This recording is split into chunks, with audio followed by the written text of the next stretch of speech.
arranquemos a contar ese día, de dónde venías, qué ibas a hacer, el horario en que llegaste, ese día 6 de diciembre de 1977.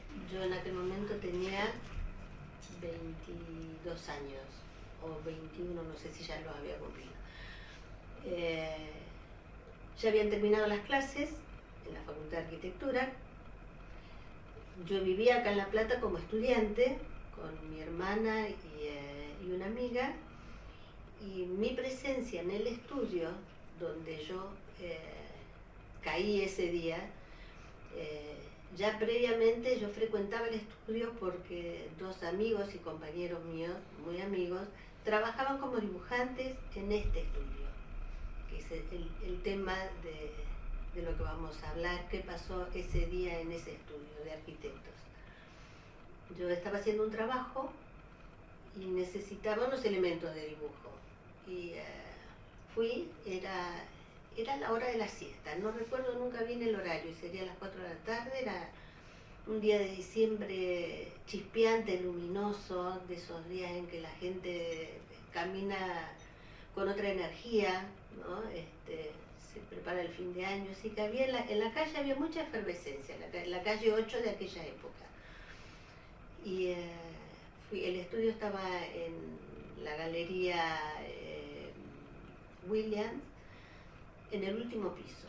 Así que mi rutina era, llegué, tomé el ascensor, subí, eran dos oficinas que estaban conectadas entre sí, había una arcada, no había puerta, una daba al frente y otra al contrafrente. Yo habitualmente, como tengo la costumbre hoy, solo en mi casa no golpeo para entrar. Golpeaba y entré, golpeo, entro, y cuando entro me toman del brazo, me tiran contra la pared, sin entender qué estaba pasando, y ahí es lo que trajo toda una serie de cosas en mi vida y en la de tanta gente. Eran los servicios especiales, vamos a llamarle. Había un operativo, pero yo no sabía por qué.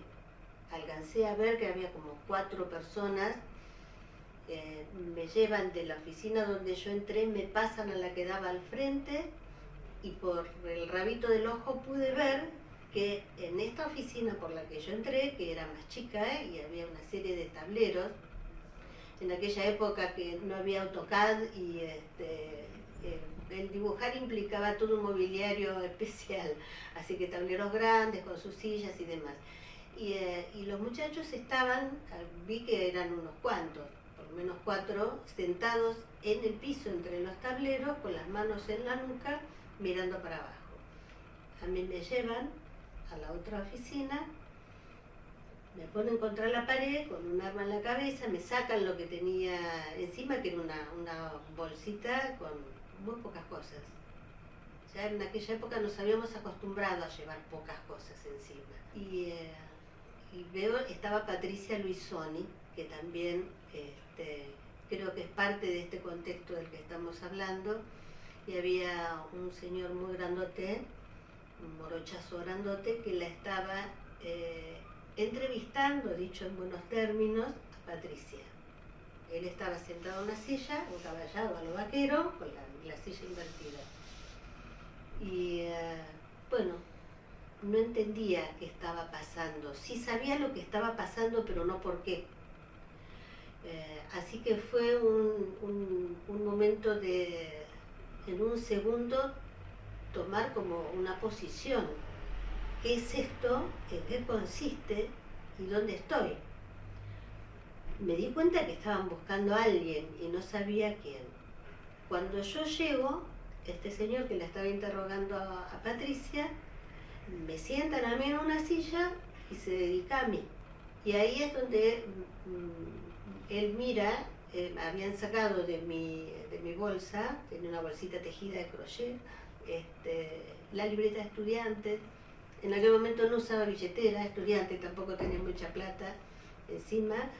Y bueno, ahí estaba mi documento y mi libreta de estudiante. La mira, me miraba. Él estaba con anteojos negros, así que no hubo posibilidad de interpretar miradas. encuentra un billete, como si hoy tuviera ahí 100 pesos. Dice, no, con plata no hacemos nada y es muy poco esto. Me preguntó, no sé, 2 o 3 pavadas, y tras cartón me pregunta cuándo fue, si lo conocía a Mingo, ni siquiera me dijo el apellido. Y ahí es donde tomé una postura. Entendí que lo que estábamos viviendo ahí, no sabíamos si íbamos a salir o no. Esto fue todo en un segundo, lo que a mí me pasó, lo que yo sentí en ese momento. Que no, cuando él me pregunta, yo sentía el ruido de la gente en la calle, el ruido de la gente en la oficina de al lado. 10 centímetros nos separaban de la vida que se podía ver. Entonces era muy loco pensar que estábamos viviendo eso rodeados de tanta gente, de tanta realidad, y esto era como una pesadilla. No se podía creer, era desear que todo eso fuera transparente, que alguien viera toda la gente que estaba caminando en los pasillos. Entonces decidí que yo, no importaba lo que dijera, no dependía de lo que yo dijera lo que podía pasar ni conmigo o con los que estábamos ahí. Que teníamos algo, estaba empezando a terminar, no sabía qué era, pero tampoco sabía si podíamos volver a salir de ese lugar. Y lo que yo sentí en ese momento, cuando este señor me pregunta a mí si lo conocía a Mingo, ahí es donde yo sentí que lo único que iba a hacer era decir la verdad, porque no importaba lo que dijera. No estaba en mí salvar o salvarme, y más aún pensando en que todo eso que estábamos viviendo ahí estaba en un contexto de un día maravilloso, de un sol pleno, con ruido en la calle, de la gente que se reía, que gritaba. Lita, ¿vos eras consciente de lo que estaba pasando, de lo que estaba pasando en La Plata con las redadas y eso? ¿Había alguna conciencia en ese momento del peligro auténtico? Sí. La conciencia que tenía era, yo no era militante, pero por manera de pensar, de vivir, hablo de ideologías, no de política, estaba allegada a gente militante. Tenía una empatía con ese espacio de la universidad. Y además, sí, como estudiante habíamos sido objeto de situaciones que la gente común por ahí la vivía, pero los estudiantes más. La condición de estudiante hacía que en la Facultad de Arquitectura, como en todas, antes de entrar había un señor con arma que buscaba en una lista, y si no estabas en la lista podías pasar. Bueno, a partir de que dije que sí, que lo conocía, Mingo, que fue un momento de tomar una decisión de qué digo, y en la conclusión de que no importaba lo que dijera, que lo que sucediera con nosotros ahí ya estaba por fuera de nuestra realidad, de nuestro deseo. Era un túnel en el que habíamos entrado. Entonces, lo que sí tuve claro es que iba a decir la verdad, mi verdad.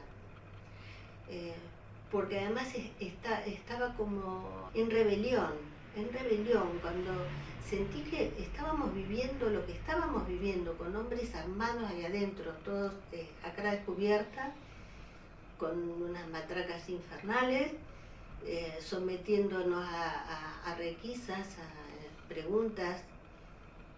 Afuera todo seguía igual.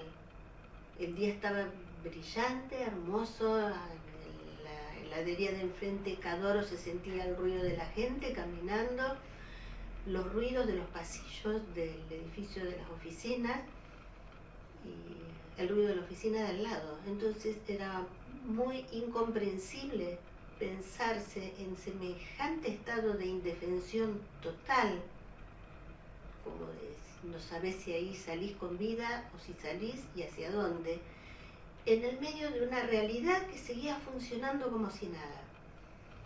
Eso creo que fue lo que me dio la magnitud, que no se sabía si ese era el último día. Fue una sensación así. Entonces yo con mi verdad dije, sí, lo conozco. Y este señor grande, que yo muchos años después supe quién era, un monstruo, el oso Acuña, cuando yo dije que lo conocía, se instaló conmigo. Y quería que le dijera cuándo lo había visto, qué día, a qué hora, quiénes estaban. Y realmente ese dato exacto, así, no lo sabía, no lo sé hoy tampoco en las cosas de mi vida que son normales. Entonces simplemente le dije que no me acordaba, que había sido antes, hace un mes, un poco menos. Pero él necesitaba que yo le dijera cuándo, a qué hora, quiénes.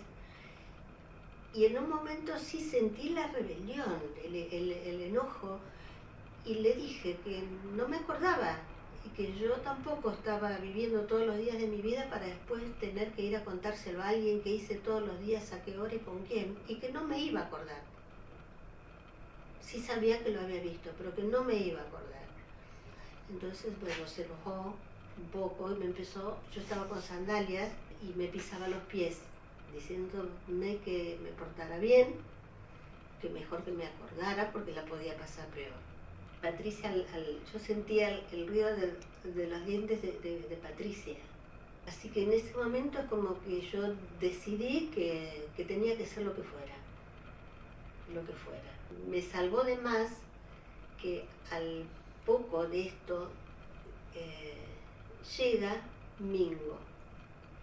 Pero antes de que llegara Mingo a la oficina, que era quien estaban buscando, en algún momento que yo no lo vi, no supe, porque estaba en el interrogatorio, entró otra persona de los que ya estaban, que no estaba cuando yo llegué a la oficina.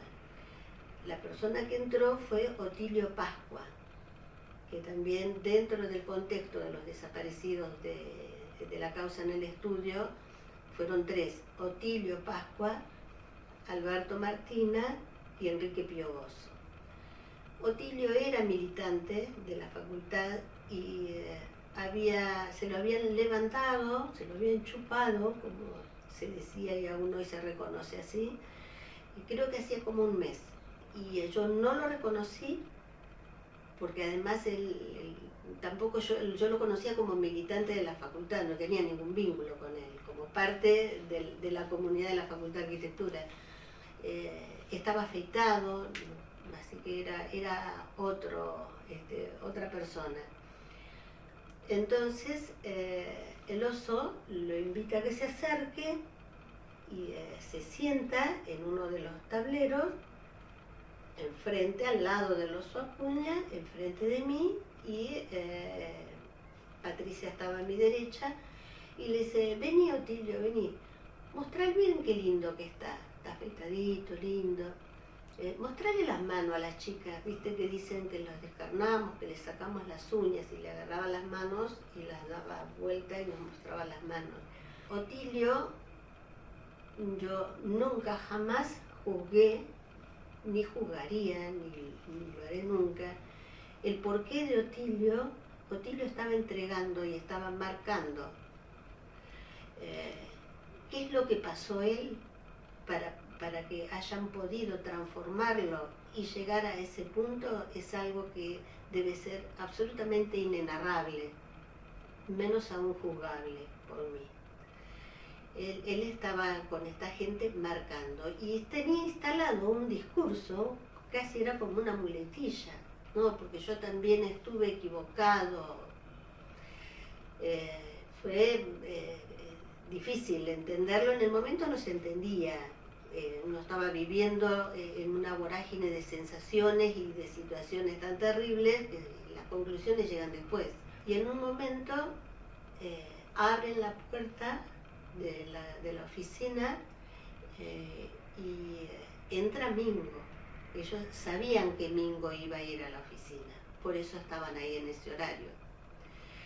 Y yo escuché que alguien dijo: es ese. No sé si fue Otilio, porque bueno, lo llevaban para reconocerlo. Creo que eso también me corrió a mí del lugar en el que yo estaba, que era la única que había dicho que sí lo conocía, porque después al rato llegó Mingo y ya la situación fue otra o igualmente terrible, porque cuando llegan con mucha violencia, lo tiran al piso, lo empiezan a preguntar e interrogar con una violencia, con una inquina terrible. ¿Y dónde estabas? En el interín, mientras a mí me interrogaban pasaban otras cosas, las otras personas que estaban, creo que eran 5 en total, tenían un discurso muy irónico. Mira vos, los chicos, nosotros que andamos buscando a alguien que nos haga un plano y yo necesito que me haga una casa, cosas así, ¿no? Pero cuando llega Mingo, fue se encendieron en la violencia. Uno de ellos yo lo escuché que decía: por este hijo de puta hace 5 noches que no duermo. Mingo no contestaba nada coherente para lo que ellos querían oír, seguramente. ¿Dónde estabas? ¿Qué estuviste haciendo anoche? Estuve viajando, anduve en tren, dame el boleto. Le pegaban, lo trompeaban. A Patricia y a mí nos pusieron, eso fue en el espacio donde estábamos Patricia y yo, en la oficina donde estábamos ella y yo. Si bien estaba vinculada visualmente con la otra, porque había una arcada, entre una oficina y la otra había un baño pequeño. A ese bañito yo veía por el costado, mientras pasaban, antes de que llegara Mingo, que iban llevándolos a los que estaban en la otra oficina al baño. Se ve que les hacían una pequeña encuesta y después los volvían a sentar en el piso. Y a Patricia y a mí nos dieron vuelta a la silla mirando hacia la ventana. La oficina esta era la del último piso de la galería, que daba calle 8. Pero dada vuelta, todo lo que estaba sucediendo a 50 centímetros al lado nuestro. Lo trompearon, lo golpearon, creo que no lo mataron porque lo querían vivo. Y en un momento yo escucho que el morocho grandote le dice: ¿por qué no hablas, boludo? ¿No ves que te estás yendo? Y miro y le estaba pisando la cabeza. Apenas podía respirar, escuchaba la respiración de Mingo, apenas podía respirar. En un momento pararon, quedó tirado en el piso, medio sentado, apoyado contra la pared. Nos pidieron donde había sobres o algo para poner las cosas que le habían sacado de los bolsillos a él. Y hubo todo un movimiento de organización de ellos, de llamar móviles, y no dejaron en ningún momento de decir cosas, de hablar, de organizarse o de gastarnos, o porque ella sabe y los otros no. En un momento encontraron un sobre y guardaron las cosas que le habían sacado a Mingo de los bolsillos. No sabíamos cómo seguía y nos dejaron contra la pared y nos dijeron, el que estaba a cargo del operativo, que era el Oso Acuña, nos dio todo como un decálogo de lo que teníamos y lo que no teníamos que hacer. Si nos ven en la calle no reconocen a ninguno de los que intervino en este operativo, no pueden salir de la ciudad, no sé si dijo 3 horas, no esto, no aquello, no lo otro, con otro montón de consignas de por qué no la militancia, miren en qué se metieron, o lo que les puede pasar por esto, cosas muy intimidatorias.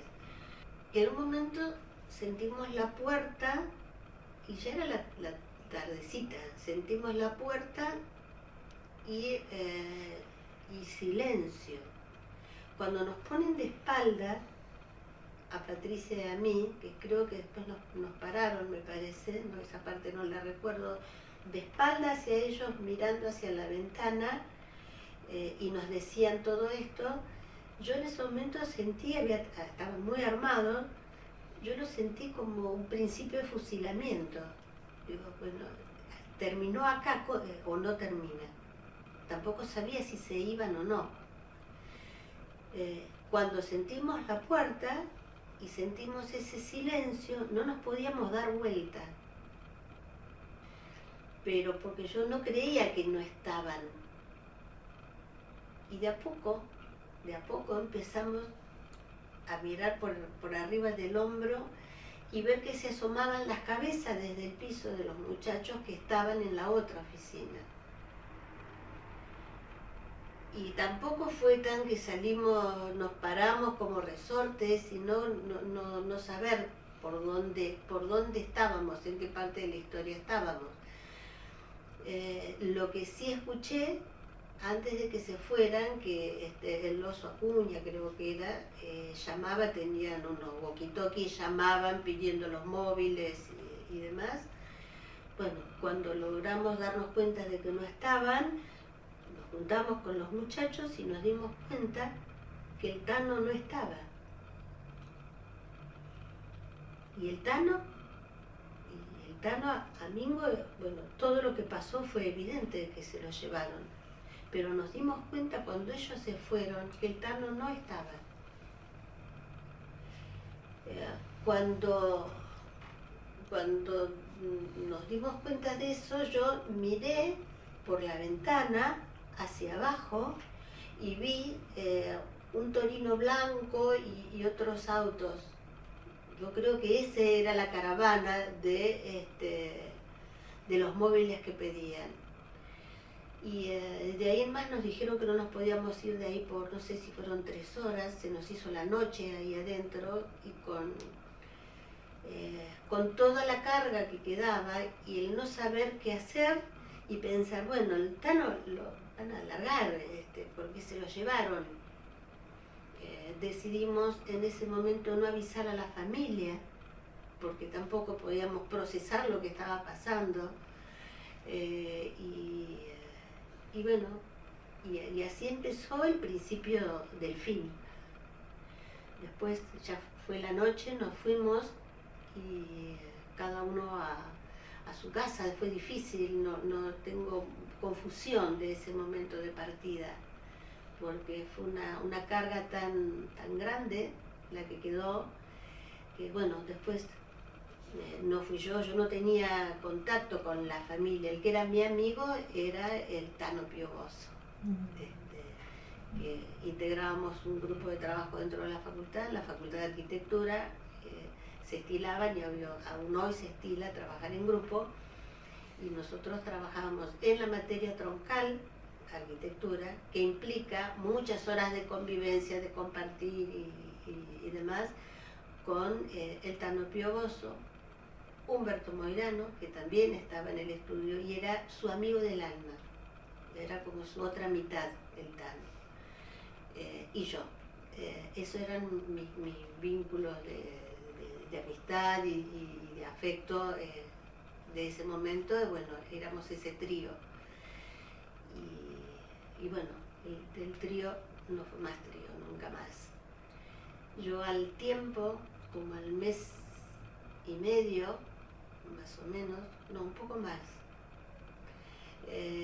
un día caminando por calle 44, a la altura de la calle 4 creo que es, veo de un edificio, que después me enteré que era un edificio que vivían militares, un edificio, una torre grande que está, creo que es en 4 y 44, una esquina, y lo veo salir a este hombre que yo no sabía quién era de ahí, y subirse a un Torino blanco. Yo en mi vida he tenido sensaciones de las que uno no sabe qué te puede pasar si vivencias determinadas cosas. Por supuesto que la mayoría de las veces uno desea que sean productos de alegrías que me genera en el alma, en el espíritu, en el cuerpo. Fue una sensación terrible haberlo visto, porque me generó un odio que me asustó lo que yo sentí. Me asustó lo que yo sentí, porque ya el Tano no estaba hace unos meses, y saber que ese señor era el que había y seguía haciendo lo que vivimos nosotros, y que estaba viniendo de algún lugar donde estaban todos los demás, más los que estaban diseminados por todos lados. Pero lo tenía ahí. No fue miedo, fue odio. Y fue la sensación, quizás la misma que sentía él, decir, esta gente no tiene que vivir. Y eso me asustó, porque no es exactamente ese el sentimiento. Hay algo que alguien decide que otro no tiene que vivir. Bueno, eso lo pude superar, pero lo sentí. Lita, ¿cómo fue que ustedes, pocos meses después de esos hechos, se juntaron en un grupo y fueron a declarar a la comisaría primera? Porque hay que ir. Hay que ir, visto con el paso del tiempo, y no es necesario que hayan pasado tantos años, pero nosotros se decidió presentar un habeas corpus. Uno de los dueños del estudio de arquitectura era el arquitecto, y amigo Hugo Busteros. El hermano de Hugo era en aquel momento abogado secretario de un juzgado, creo. Bueno, la herramienta que se encontró para blanquear eso, y porque el Tano no aparecía, era presentar un habeas corpus. Con lo cual se decidió, en un ataque de bonzo, de que por suerte existimos algunos, presentarnos en la primera, porque era la seccional que correspondía por el lugar donde había sido el operativo.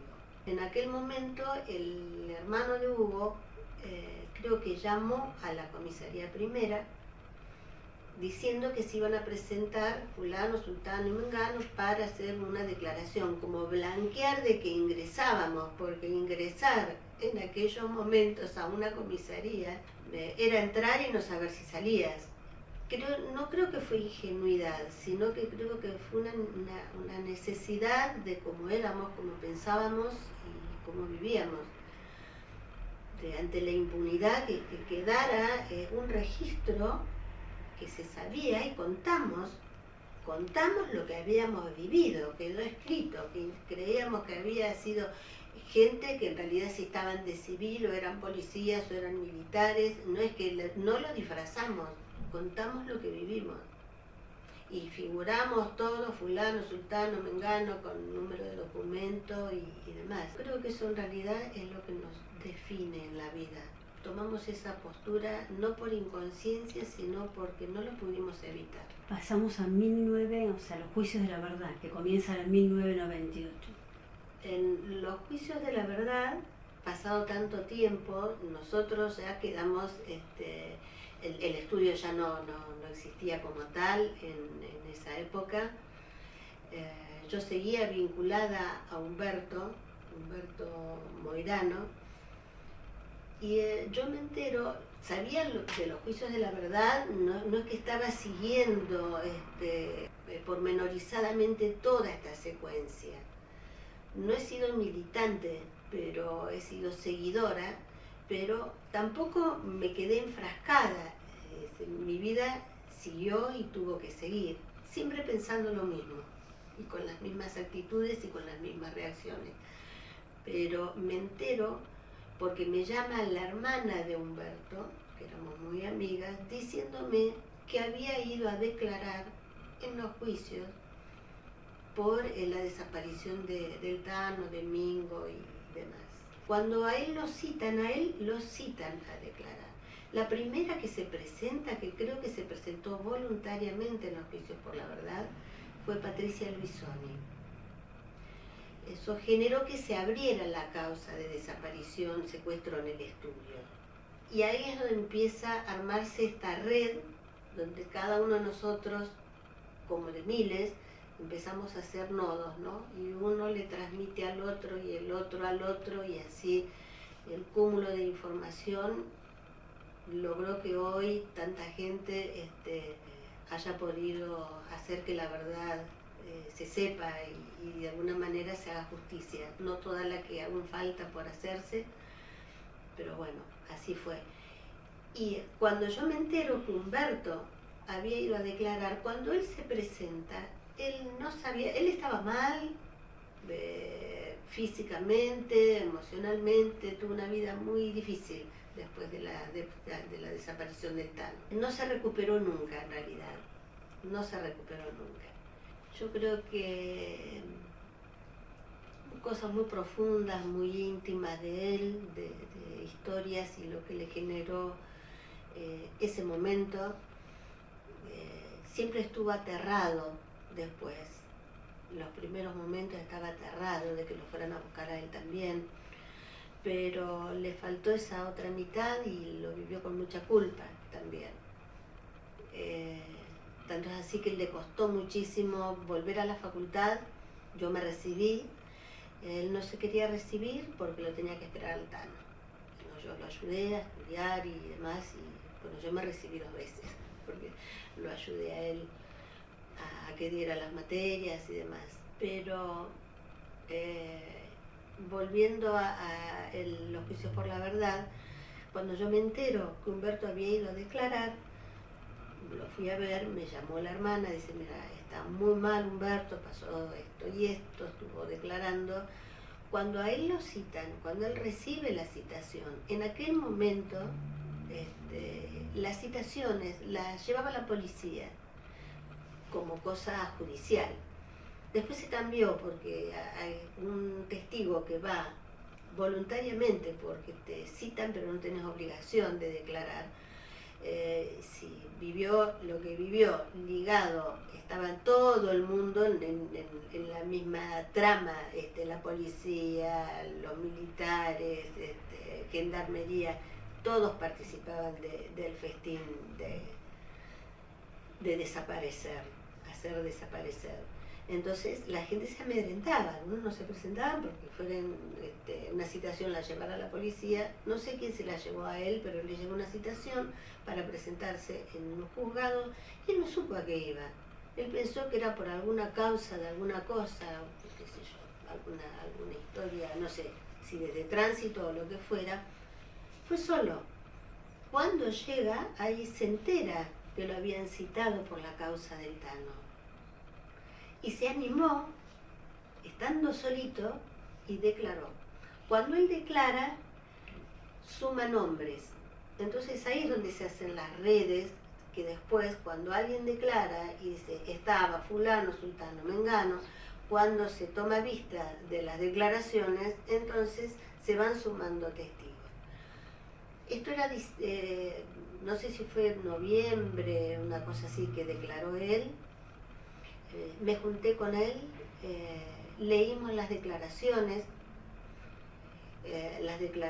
lo que él declaró, ya había declarado el hermano de Mingo, ya había declarado Patricia Bisoni, sacamos conclusiones, lloramos un montón, toda una tarde llorando, porque fue muy intenso, muy fuerte. Ahí nos enteramos que el Tano lo habían llevado a la quinta, había aterrizado ahí en la quinta y después terminó finalmente, después no sé si terminó en la Cacha exactamente, pero por la Cacha estuvo. Entonces fue muy fuerte leer las declaraciones, fue un compendio después de tantos años de ver el escarnio de lo que había pasado en realidad. Y entonces yo pedí declarar y quería declarar con él. Esto era diciembre, entonces me vinculé con gente para pedir que me pusieran en la lista para poder declarar en diciembre. Porque yo sabía que Humberto no iba a vivir mucho más. La familia estaba ilusionada que sí, pero el estado ya avanzado en el que estaba él, y ya emocionalmente, después de esa gran descarga, yo sentí que ya no quería más vida y no la tenía, físicamente no la tenía, pero como que él había cerrado su ciclo. Él había cerrado su ciclo cuando declaró, después de tantos años de ese silencio interno, ¿no? Y pensé que si dejaba pasar la feria de enero, no íbamos a poder estar juntos. Así que bueno, me pusieron en la lista y declaré, creo que fue en la, no sé, una de las últimas sesiones de diciembre, y estuvo él presente, lo compartimos, muy intenso, muy fuerte todo, muy fuerte. Y no es desde el dolor, sino fuerte desde entender y no aceptar de que las cosas tengan que ser así o hayan sido así. Él falleció en enero.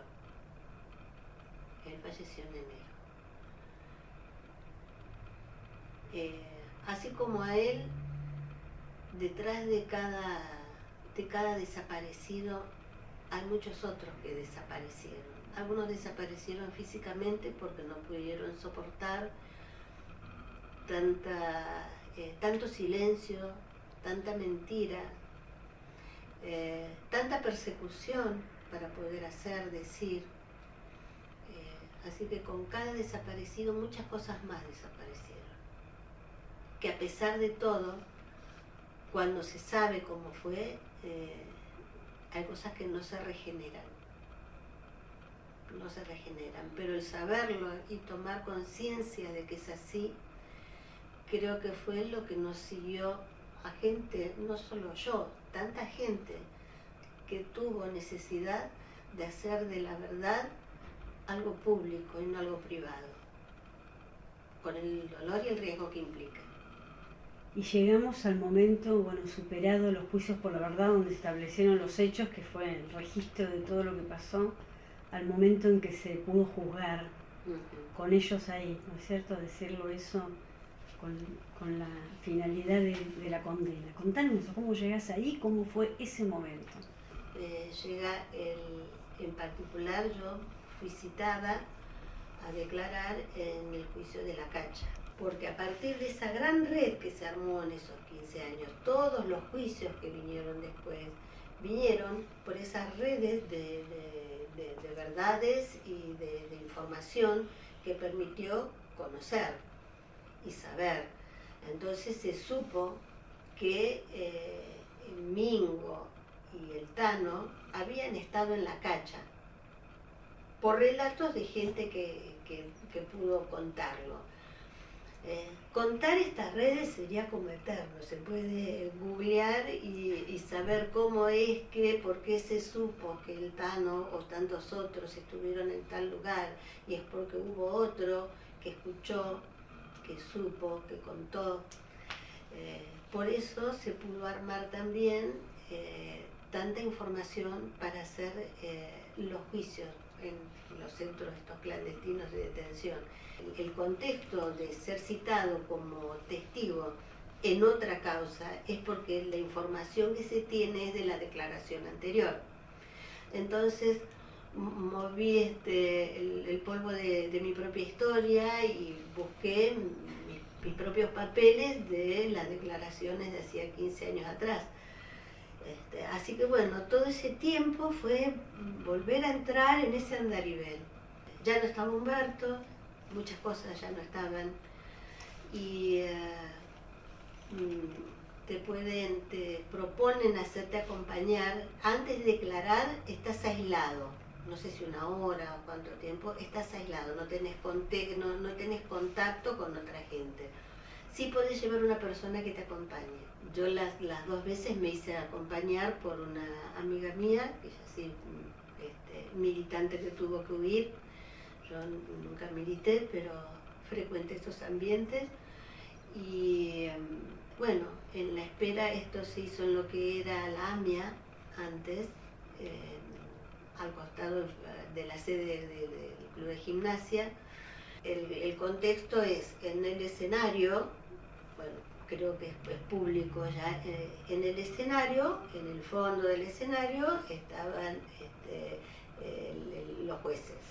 En un lateral las fiscalías y los abogados oficiales que representaban a las víctimas, y del otro lado, en el lateral, arriba del escenario, los defensores de los imputados, que eran 14, y estaban siempre presentes. En cada una de las sesiones, todos los imputados estaban presentes. Echecolás, el Oso Acuña, bueno, toda la tour completa. Cuando yo me contacté con gente del contexto para poder recuperar mi declaración porque no la podía encontrar, mi declaración de hacía 15 años atrás. Entonces quería tener copia para recrearme a mí misma. Bueno, llego a ese momento muy movilizada porque ya tomando contacto y sabiendo que esas personas de aquel momento, de tantos años atrás, eran esos monstruos que hoy uno los puede reconocer como tal. Porque la suma de información es como que eran esos envases de humanos, están cargados de tanta perversión, tanta capacidad de ofrecer lo peor que se puede tener para matar, desaparecer. Fue terrible, fue mucha carga, ¿no? Pero por eso mucha gente que ya sabiendo, ya había desaparecido López en ese mismo contexto y en ese mismo lugar, porque López declaró ahí, en lo que era la AMIA. Había otra gente que les interesaba que declararan, pero no, para otras causas no aceptaban declarar. En el caso nuestro, la declaración nuestra de la causa, porque estaban particularmente interesados en la causa del estudio, no porque fuera ni más ni menos que tantísimas otras terribles, era porque de los 3 desaparecidos, Otilio Pascua era el único que se lo había visto con vida. Nosotros pudimos declarar que lo habíamos visto con vida y al tiempo apareció flotando, no sé si en el río Luján o como que lo mataron, lo exprimieron como naranja y lo mataron. Entonces, era la única constancia de asesinato.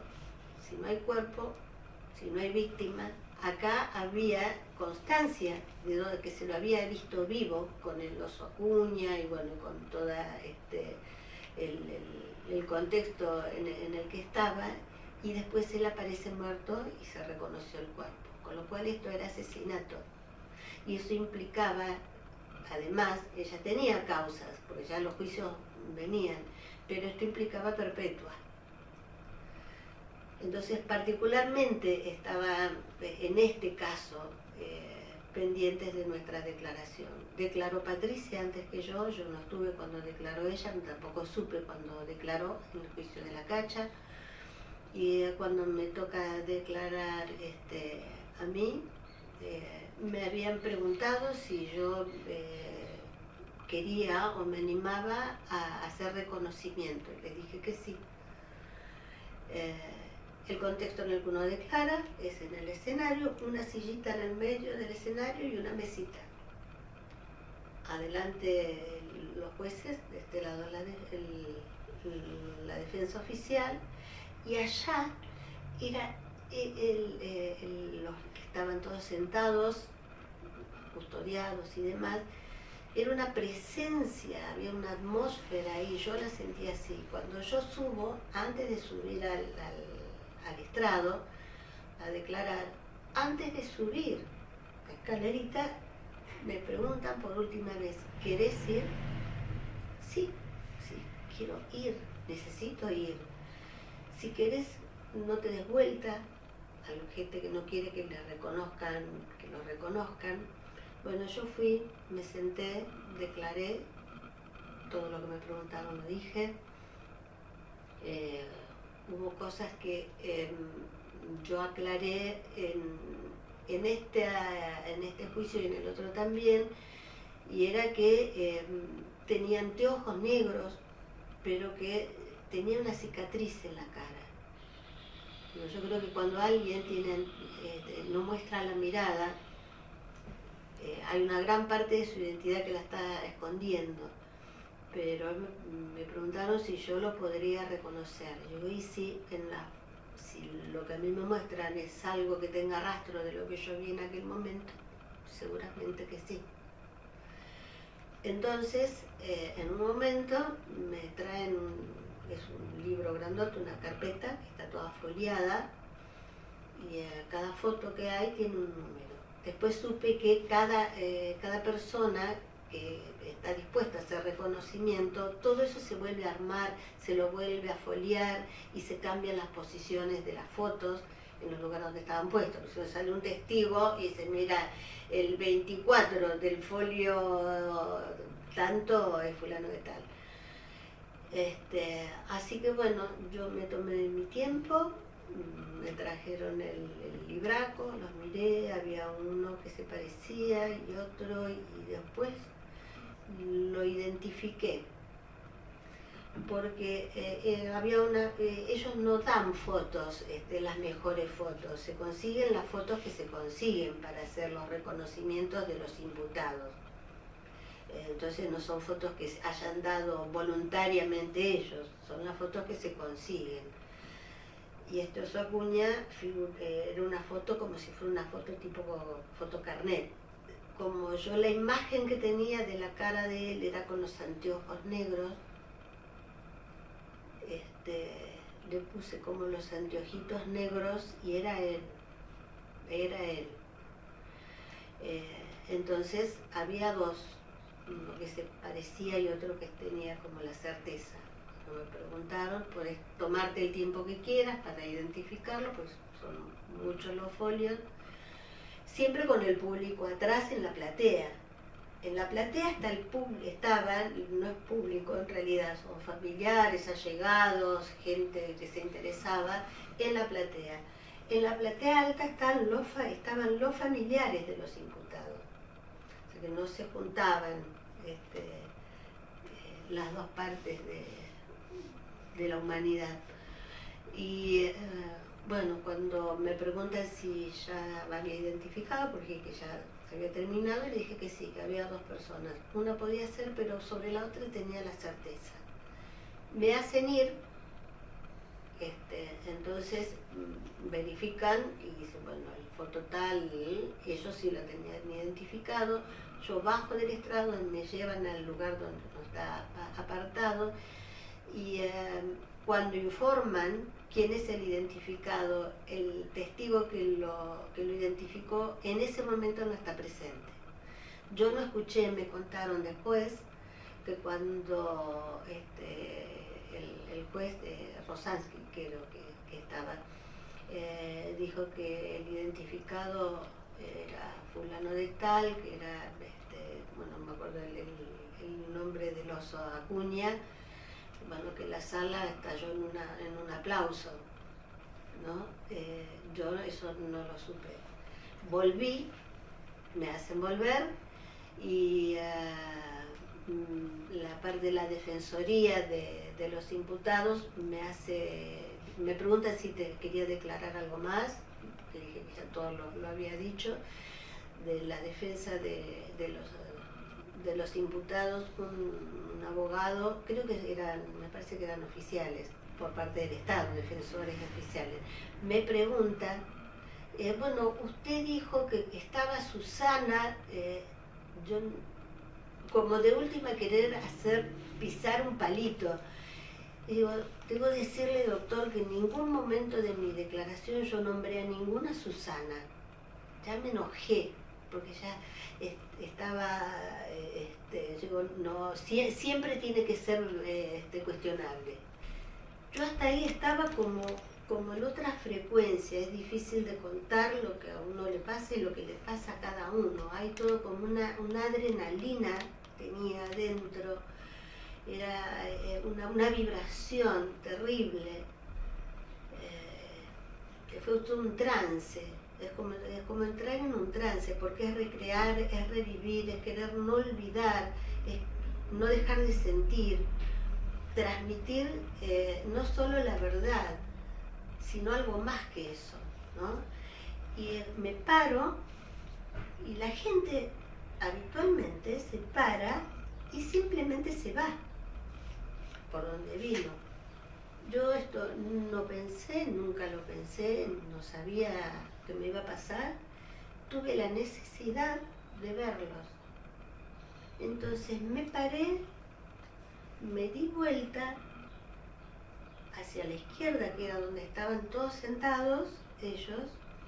Entonces me paré delante de ellos y los empecé a mirar uno por uno a los ojos, a la cara, a ponerle las caras al horror. Sí recuerdo después que se hizo un silencio y me acuerdo la mirada de Checolás que me hizo, pero ninguno baja la mirada. Tuve necesidad de verlos, de que tuvieran forma de humanos y que son así, eso. Y en un momento lo busco en la platea, estaba el sobrino de mi amigo, que no lo conoció a su tío porque él nació después de la desaparición de su tío, pero eso es como para otra historia. Entonces estaba Sebastián Pioboso, que se me apareció en la vida hace unos años. Entonces, después de que los miré a todos, los busqué a Sebastián y lo señalé y le digo: Seba, por el Tano. Y me fui.